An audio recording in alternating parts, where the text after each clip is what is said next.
We're celebrating. We passed our CST exam. Hi, I'm Joe Broussard, and I'm a senior survey tech in our Advanced Technologies department. And I'm here today to talk about our passing of the CST exam and what it took and what it means for the future in our careers. Hi, I'm Bryce Teekell. I'm a survey technician with Fenstermaker for almost 3 years now. I work under 𝗧𝗵𝗿𝗁𝗍 as a survey technician. Most of the time I work just drafting plats, contacting the customers, stuff like that. I'm Collin Theriot. I'm also a survey technician. I started at Fenstermaker a little bit over 8 months ago. So it was kind of a big deal, for me to get in here and then hurry up and pass a certification that quickly. And of course, there was a lot of nerves going into it, just the initial, did I study enough type of stuff. But once I sat down and started taking it, I realized, nothing to be nervous about now. Just go and do the best you can, and ended up working out well. What was your reasoning initially for wanting to get invested or interested in passing your CST certifications? I saw it pop up on the emails about the Fenstermaker offering the exam, and I tried it back in July, but we were on vacation and that didn't happen. So after 10 years here, I figured I'd get something that says I know what I'm doing. So I decided to take it this September and see where it led me. Awesome. What about you, Bryce? How'd you get into this?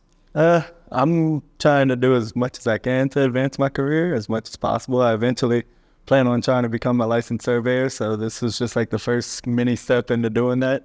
This was the level 1 exam. I plan on taking the level 2 exam and the level 3 exam and going back to school to become a surveyor and all that. Collin, where are you in your career journey? What do you plan to do after taking this exam? Well, the reason I started and I decided to take this exam is because, I saw that they were offering it. So I was like, a chance to opportunity to, even if I don't know enough to advance my career, if I were to be able to pass it, right? Even because I just started in this industry. So I saw the email. I thought, what do I have to lose? And then so I got the materials from Danielle and them, gave us all the materials that they had. And then I kind of just did my own looking into it and realized I'm like, okay, well, I see like practice exams, enough material to where I can confidently say that like, okay, I can probably pass this. So then I was like, well, I guess this is the start of my surveying career, because before this I was a landman. I worked in, that field. So coming here was an opportunity that I got the job offer. I wasn't necessarily looking for a job, but since I came here, I realized I'm like, this is actually a pretty good career path that I would like to pursue. So yeah, with passing that, I plan on taking the second one, the third one, just like you, going back to school and eventually getting my license. Yeah, what about you, Joe? Are you gonna try to pursue the licensure or take the next exams? It's been a thought. I definitely want to go farther with the CST, level 2 and potentially level 3. Now, I accidentally signed up for level 3 when we registered. This is the last hour they made a switch for me to level 1. Thank goodness. Oh yeah.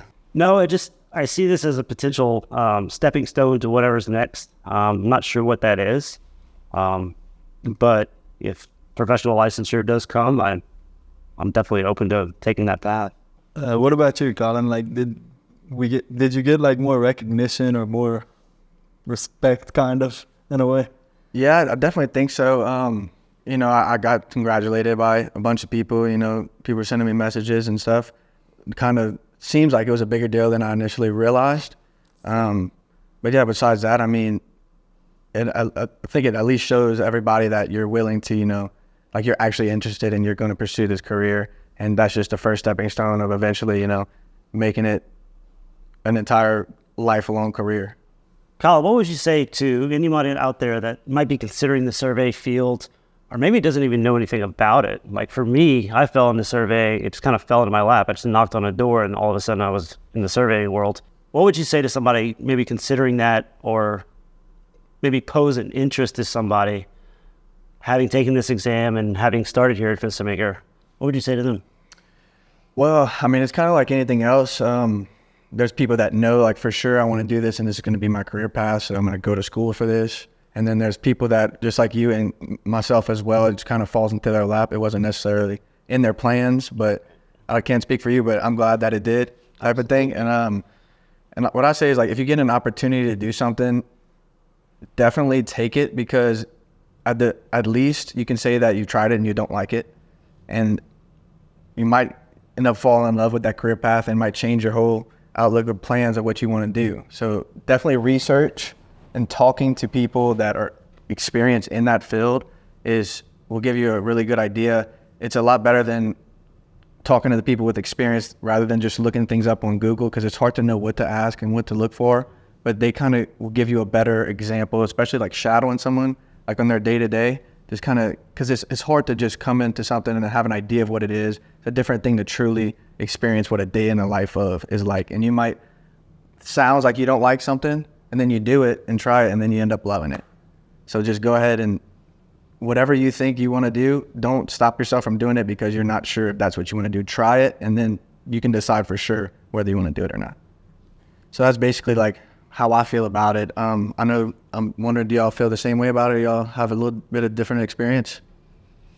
I was kind of in the same boat. It kind of fell into my lap, and first I was kind of hesitant because it's like, all right, it seems like we're doing the same thing over and over. But as you get to learn what you're doing, you get to learn all the details behind it and understand what you're drafting and what you're doing. It kind of like sparks something. It's like, you just want to learn more and more and more and how everything works. The same thing happened for me whenever I first started. I was like, man, I don't know if I'm gonna like this for the first few months. But then it's like you get more into depth and you expand. You're not just doing this one little plot over and over again. You get more, you branch out and get to do more things, and you get to understand the whole process more, which is why I kind of want to go also like do a little bit of field work to kind of understand that side of it, just to wrap my head around the whole process. Yeah, and definitely perspective from being in the field initially, having a whole new appreciation for this career and this path, because people, it's way more than a surveyor you see on the side of the road. And, you know, people say, oh, he's taking pictures. And it's not that. It's so much more. And, you know, so many doors have opened since I've gotten here at Fenstermaker. Like I said, 10 years ago, just last week. I've seen so much of this career and how necessary it is, and how the mechanics of how things are working and built and put together. You know, this building wouldn't be here without people like us. Bryce, I know that you were saying that like after you got a broader understanding and started to understand why you were doing what you were doing more, it kind of sparked to life for you. Like, what way did you first notice that? For me, it was kind of like actually understanding a cut and fill plat, like the fact how our field crew goes out and takes all these elevation shots on the ground beforehand, and then we come in and we build a pad to whatever elevation it needs to be built at, and we cut the surface and fill the surface with dirt, all to make a level pad. And just understanding like how the field guys go out about their process and shooting all the shots and getting the elevation. Because sometimes, I mean, you can be shooting in the middle of a hill and have a 40-foot different elevation. And it was just so cool to me to be able to start from that process of just shooting at the dirt to being able to build a pad at a certain elevation and leveling it out for the customer and all that. Joe, talk to me about how like much more detailed it is than just a person taking a picture on the side of a road, and how that impacted you. Absolutely. So for the guy on the side of the road, it is really important, and his job is so much more than just taking pictures, because we know that it's not just pictures, it's data. Just the versatile profession we work in and what it's used for. You know, for us in AT, we're flying drones, so we're in the air. We're also underwater. In fact, I deal with a lot of data underwater, and I didn't know it incorporated all of that, you know, that we need, you know, water bottoms to figure out how much dredge material to do.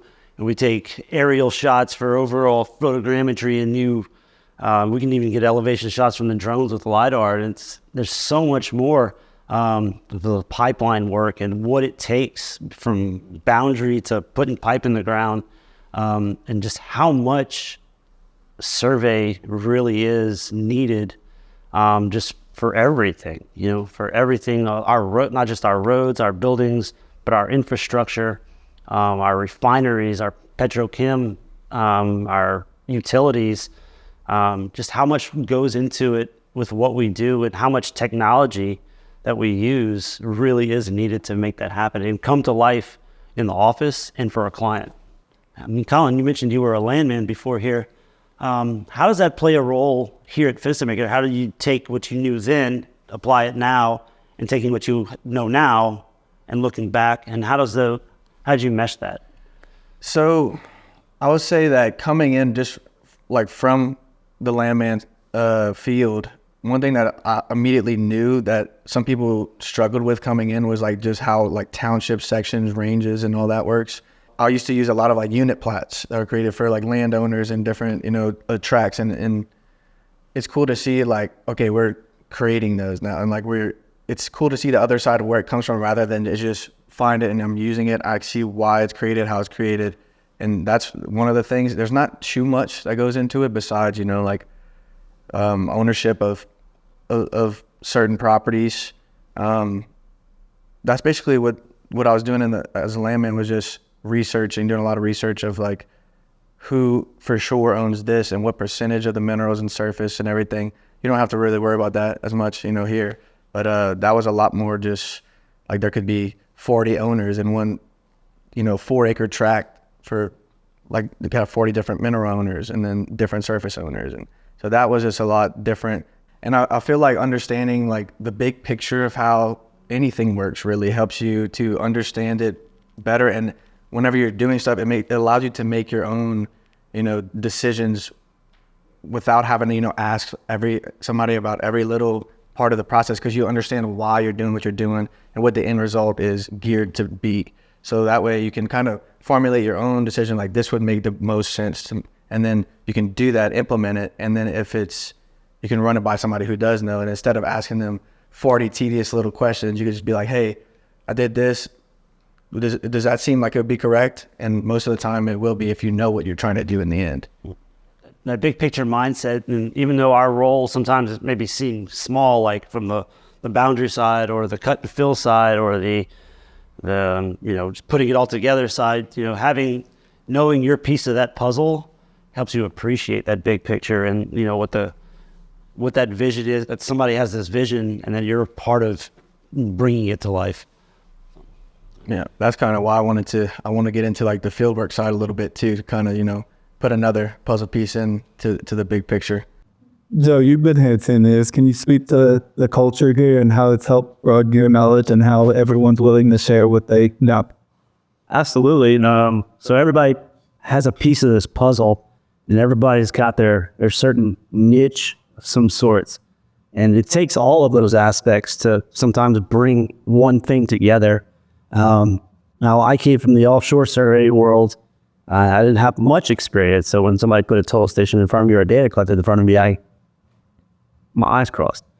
And from there, it just exponentially blew up. Everybody had their specialty, and it seemed that I had to come across it at some point. So I was knocking doors or out in the field with a different crew, like, hey, I need to know more about that because it involves what I'm working on. And most people are really open to sharing their knowledge base because somebody had to pour into them. And I love it here because everybody's pouring into each other. Collin, talk to me about the surveying industry and how we can engage others into getting into this industry. Okay. So I'm relatively new in this industry. And so with the limited knowledge that I have right now, I would say that I think it's a very good industry to get to. A lot of, potential growth. You can sit here if you want, or as hard as you're willing to work is as high as you can go. There's not as much of a cap as a lot of other career paths. So like with the experience that I have so far, I would definitely, recommend people, definitely try it if you're worried about it, like whether you like it or not. Do some shadowing, take an internship, do something for you to get an idea and get a grasp of what the industry actually involves. And there's just so much to learn. Like even at the highest level, there's so many to do one thing. There's like 4 different ways to do it. And it's like such an individualized, they found that this best way that they like to do things, they find the best way, and you learn from both of those and you take from that the best way, most efficient way that you find for yourself. And that's just with all aspects of it. And there's so much to learn that you'll never stop learning. So I would definitely, especially if you want to progress in a career and get to like towards the top of one, this is a good one to be in for sure. Bryce, what do you think about the surveying field? What would you say to people if they were trying to get into it? I'd say do a little bit of research so you can kind of know a little bit beforehand, and then find someone to talk to. That's how I am. I'm a talkative person. I like to branch out and meet people. Yeah. Would you recommend that this as a good career path? Definitely, because I'm all about wanting to grow in my career path, and I have a very large opportunity to grow, whether it be into project management or being a licensed surveyor or both. But there's many steps along the way and a very big path to grow. And that's one of the reasons why I'm here and why I love it, is because you could just continue to grow more and more. What about you, Joe? No, I love this career because it just doesn't fit in a box. You can't just sum it up in a couple of words and say what it is. There's so many different avenues between the drafting side of the technology of the drones and the LiDAR and what we do in advanced technologies. There's just so many paths. So there's really no limit in the way that technology is moving, that there's just no end in sight to this. It's not something that's going away anytime soon. It's, hundreds of years of this. I mean, I think even Mount Rushmore holds the faces of surveyors. Don't quote me on the number of them, but I know they're up there. And it's just really cool to be a part of that movement forward. And, the joy for me is being the first boots on the ground in the field, or the first people out there. And then after it's all said and done, said, I did that. That was me. That's such a cool thing. Yeah, that is cool. Going from field to finish, and it's just like I have my name on that. All right, so the day of the exam, or even before the exam, what did you guys do to prepare? I mean, I studied probably not as much as I wanted to, for sure, but enough to where I had some confidence coming into it. And there's a website that you can go to, and it kind of gives you practice exams, like study material, and it'll give you recommended texts and things like that to bring in. So I came with just a regular, just definitions of surveying, just terms. It was recommended that you bring just a big elementary surveying thing that kind of just outlines all of the surveying field in a very basic way. But I didn't have that, so I was nervous about that. But I had some notes that I kind of took myself in a binder. So I had 2 binders, calculator, a textbook, and my brain. That's about it. I did get my hands on an elementary surveying book, and I basically took the practice tests, the questions from the practice test, and kind of would go to that section of the book and kind of read up on myself to try to learn a little bit. So even though the test was open book, that way you're not just digging your head in a book while taking the test. You kind of know where it is and what to look for. Yeah, I understand that's kind of a problem sometimes, is people run out of time because they're fixated on this one, and they know it's somewhere and they'll just look for a while, but you got to just skip it and then flag it. And if you finish everything and it's in there, just come back to it, and you'll have that amount of time to finish it, rather than using up all your time and then rushing at the end, filling in, random blanks. Yeah, you guys made me look bad about being prepared. I did study. You got the experience on this, though. Yeah, I did study. I did visit the website. They had, big practice material. And like I said, I accidentally signed up for level 3, so I was freaking out when I got here. But they were able to switch it to level 1, thank goodness. I didn't have a lot of material when I came in here. I came in, luckily my supervisor, Justin, is a PLS, and he has some of his textbooks. So at the last minute, I grabbed a book that said surveying and fundamentals on it, and ran in here, and I didn't have a calculator.